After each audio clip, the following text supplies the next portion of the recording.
Lile na chakodi kaka HR jalony weche mag jotije un bende musebedo kata mana kundiko jotije nikech wach kaka mbaka mwagoni nyalo bana bedo kayiem nono kapo nono ne wakonyo rawera ma samoro ng'iewa ka nikech rowere bende ema dwaro tije makamagi ne rawera mang'iewa ere kaka wanyalo jiwe nikech skills mage mar mondo mi obed gi skills mar mondo mi ochak tijege mentorship ng'agi ni to look after karamna mentors ge ekin mamoko kaparo ni ngala jiwna rowere kotiko chenro makama kotenre kod thor wach mano mar nok mag tije.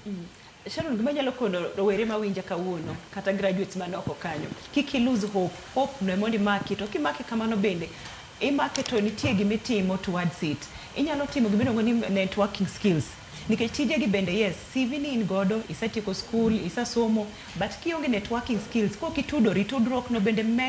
medo yudo chance maber koro tudruok tiende ni ng'ami ng'iyo kedo to ng'ami ng'iyo ni nyalo gweli nyalo koni mae gima timore networking and skills manyaka sani koro walosi kech kibedo kata ni mana dala mwalo kanyo in mane county kanyo ng'ama biro ng'eyo ni tieko school ni manyo tich onge koro teme matek modi tudrie nitiere companies matimo tudruok ila Lilian Gala network no nitiere company ila no mabe waromo on 27th March koro 27th March and 2 weeks from now wantie Serena kanye bodo ka nitiere HR directors nitiere managers from different fields yudo ka koro ibedo gi tudruok ma ng'ato ng'eni imanyo tich kata nitiere gimimanyo nitiere gimisomo kata nitiere ohandi moro gima nyalo jiwo nyithindwa ni wabedru gi hope but at the same time skills money gi develop those skills.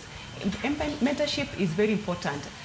Inyalo volunteer e company mora mora medi bedo gi tegruok medi bedo gi experience kopogore gi volunteership inyalo manyo kata internship companies moko mantiere kanyo oko kanyo but above all nyaki bed ng'ama nigi connections gi develop them kendi kikirit ni ng'ato biro maki lweti dala kanyo ugo ko tudri kendi wono nyalore nikech nitiere companies ailago aparo ni puoch gi pak Lilian